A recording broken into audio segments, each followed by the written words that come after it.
नमस्कार मित्रों, स्वागत है आपका ज्ञान गंगा आयुर्वेद क्लासेस में। आज से पुनः स्टार्ट कर रहे हैं हम लोग संहिता अध्ययन 2 अर्थात चरक संहिता का चैप्टर नंबर 21 अर्थात अष्टोनिंदति अध्याय का जो बचा हुआ पार्ट था, जो कुछ सिलेबस में बचा हुआ था, उसका हम लोग पूरा करने स्टार्ट कर रहे हैं। तो देखिए यहाँ पर हम लोग क्या पढ़ रहे हैं कि सिद्धांत विवरण में हम लोगों ने 2 पॉइंट ऑलरेडी पढ़ चुके थे।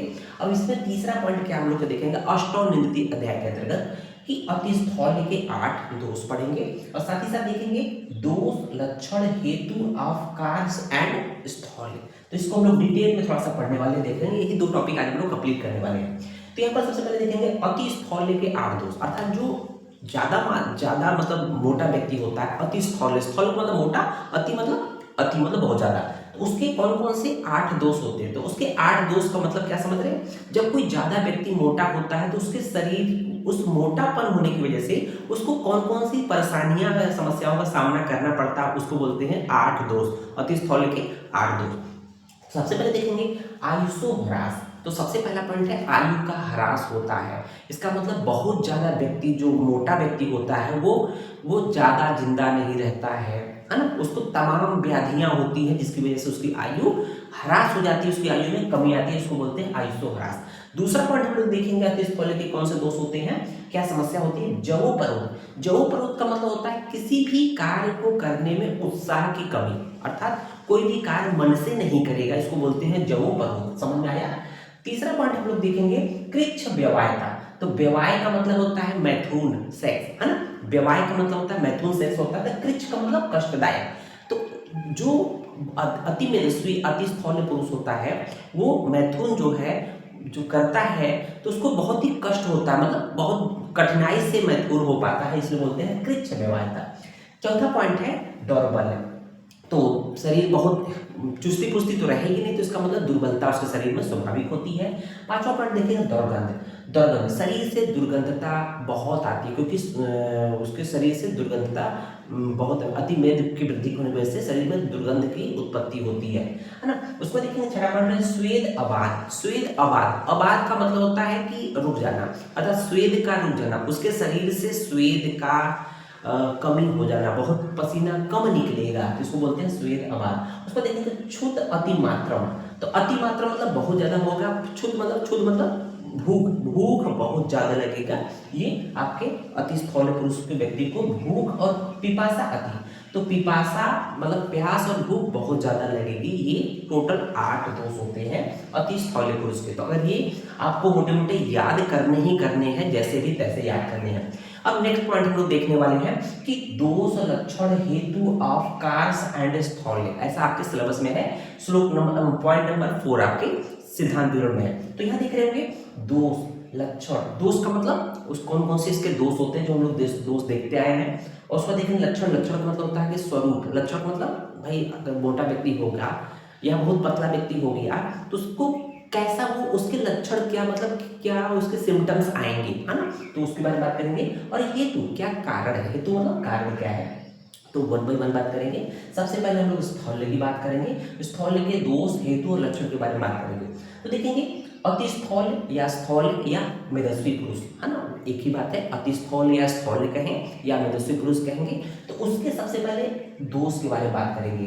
तो हम लोगों ने ऑलरेडी अतिस्थौल्य के 8 दोष की चर्चा यहाँ कर चुके हैं। तो यही 8 दोष जो उपरोक्त दिए गए हैं, आयु ह्रास, जो अवरोध, कृच्छ व्यवायता, दौर्बल्य, दौर्गंध, स्वेद अबाध, क्षुध अतिमात्रम, पिपासा, ये 8 दोष अतिस्थौल्य के होते हैं। तो इसको एज इट इज आपको याद कर लेना है। उसको देखेंगे कि जो दूसरी है कि हेतु या कारण, अतिस्थौल्य का क्या कारण है, मतलब व्यक्ति बहुत ज्यादा मोटा होता है तो क्या कारण होता है। तो देखेंगे यहाँ पर क्या है कि मेद धातु की अतिवृद्धि। जो मेदस्वी पुरुष होता है, जो अतिस्थौल्य स्थौल्य होता है, तो उसमें मेदा धातु की अति वृद्धि होने की वजह से, मेदा धातु की वृद्धि होने की वजह से क्या होगा, स्रोतों का अवरोध हो जाएगा। क्योंकि क्या कहते हैं ना, स्रोतस को अवरोध कर लेंगे। तो स्रोतस अवरोध हो जाएंगे तो क्या होगा, कोष्ठ में, कोष्ठ का मतलब कि जो भी आपका आमाशय है, पक्वाशय है इत्यादि जो भी कोष्ठ होते हैं, कोष्ठ में वायु की विशेष रूप से वृद्धि होगी। तो कोष्ठ में वायु विशेष रूप से वृद्धि होगी।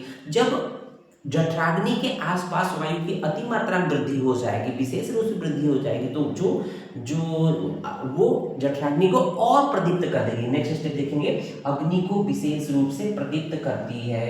तो क्या हो रहा है, वायु विशेष रूप से वृद्धि होकर जठराग्नि को विशेष रूप से प्रदीप्त कर रही है। जब अग्नि प्रदीप्त हो रही है तो क्या करेगी, आहार का शोषण कर लेगी, आहार को जल्दी सुखा देगी। भाई अग्नि बहुत तेज जला देंगे चूल्हे में तो क्या करेगा, जला देगा ना। तो वही कह रहा है कि आहार का भी शोषण कर लेती है। अग्नि प्रदीप्त होगी तो आहार का शोषण कर लेगी, उसको जला देगी। उससे क्या होगा, आहार का पाचन शीघ्र हो जाता है। बात यहाँ तक समझ में आ रहा है। जब आहार का पाचन शीघ्र हो जाएगा तो व्यक्ति को भूख भी शीघ्र लगेगा। इसका मतलब जो मोटा व्यक्ति होते हैं बार बार खाने की इच्छा करती है, बार उसका पच जाता है। अब देखेंगे नेक्स्ट पॉइंट हम लोग का है कि जो अतिस्थौल्य व्यक्ति होते हैं उसके लक्षण क्या है। ये वेरी वेरी इंपॉर्टेंट है। उसके लक्षण क्या है, उसके स्वरूप क्या है, उसकी पहचान क्या है। आप कैसे कहोगे कि आप वो पर्टिकुलर व्यक्ति मेदस्वी है, उसके लक्षण आप लोग को जानने जरूरी है। तो यहाँ पर देखेंगे चरक ने सूत्र स्थान के 21वें चैप्टर में श्लोक नंबर 9 में क्या दिया है कि मेदो मांस अतिवृद्धत्वात्, जो मेदस्वी पुरुष होते हैं, जो अतिस्थौल्य व्यक्ति होते हैं, उसमें मेद और मांस की अति वृद्धि होने के कारण, मेदो मांस वृद्धत्वात् अर्थात मेद और मांस की अति वृद्धि होने की वजह से चलने लगते हैं, हिलते। चल का मतलब हिलते हैं। कब, जब मेदस्वी पुरुष होगा, जब चलेगा तो उसका कुछ रीजन शरीर का हिलेगा। चलने, चल का मतलब हिलेगा। क्या, स्फिग, उदर, स्तन, ये 3 पॉइंट देखेंगे। पहले नंबर पे स्फिग है, दूसरे नंबर पे उदर है, तीसरे नंबर पे स्तन है। स्फिग का मतलब था बटक रीजन, है ना। बहुत ज्यादा मोटे व्यक्ति का जो बटक रीजन होता है चलने पर हिलता है। उसी तरह से उदर, जो पेट होता है, एब्डोमेन होता है, वो भी चलते समय हिलता है। और उसका देखेंगे स्तन, है ना, जो ब्रेस्ट होता है या स्तन होता है जो ये भी हिलता है। तो कहने का मतलब कि ये आपको बहुत इजीली याद हो जाएगा कि जो बहुत अधिक मेदस्वी पुरुष होते हैं, मोटे पुरुष होते हैं, उनके बटक हो, उधर एब्डोमेन, जैसे आप जापानी सुमो पहलवान देखते होंगे ना, तो उनके सुमो पहलवान के पेट बहुत निकले होते हैं, तो वो मान के लिए अति मेदस्वी पुरुष होते हैं। और उनके स्तन बहुत अधिक मतलब चलते तो हिलता है। तो ये बहुत आसान है इसका अति मेदस्वी पुरुष का, अति स्थूल पुरुष के लक्षण। अब बात करते हैं अति कार्य कार्य पुरुष के दोष, कारण और लक्षण के बारे में बात करेंगे। तो दोष कौन कौन से होते हैं कार्य अति कार्य के, तो देखेंगे व्यायाम, अति शौकीन, क्षुध पिपासा, औषध को व्यक्ति सह नहीं सकता है। तो ये तो उसके भाई, अगर बहुत ज्यादा दुबला पतला व्यक्ति हो जाएगा, आप व्यायाम करा लीजिए, वो व्यायाम को सह नहीं पाएगा। अति शौकीन तो अधिक भोजन को नहीं सह पाएगा। और क्षुध पिपासा, भूख, अगर भूख भी लगेगी ना तो तुरंत उसको खाना चाहिए, वो सह नहीं सकेगा। प्यास लगेगी तो उसको तुरंत सहन नहीं कर पाएगा, तुरंत उसको पानी चाहिए। और औषध आप देंगे ना तो उसको पचेगा ही नहीं, क्योंकि उसके शरीर दुर्बल है, कृष्ण है, उसको सह नहीं सकता है। दूसरा बात क्या है कि जो बहुत ज़्यादा दुबला पतला व्यक्ति होता है उसमें और कौन सी समस्या होती है, उसको प्लीहा रोग, काश रोग, क्षय रोग, श्वास रोग, गुल्म रोग, अर्श रोग, उदर रोग हो जाते हैं या होने की संभावना होती है, हो जाते हैं। इन रोगों से ग्रसित सामान्यतः होता है। ये अति कृश कार्य से अति कृश व्यक्ति के लक्षण, मतलब एक तरह से दोष है।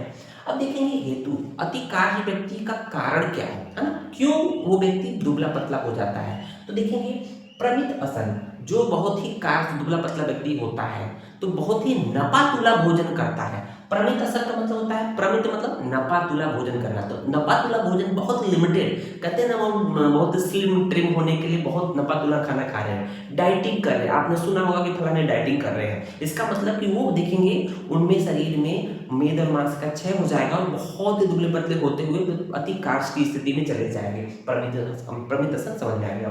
मतलब क्रिया अति योग, बहुत ज़्यादा शारीरिक फिजिकल एक्टिविटी करते हैं तो उनको भी ये बहुत, उसका वजह से व्यक्ति दुबला पतला जाता है। रुच्छ उद्वर्तन, उद्वर्तन मतलब होता है उपटन, बहुत रुच्छ उपटन का प्रयोग करते हैं। स्नान का अभ्यास, जो बार बार, अभ्यास का मतलब बार बार, जो बार बार स्नान करते हैं उसकी वजह से शरीर दुबला पतला हो जाता है।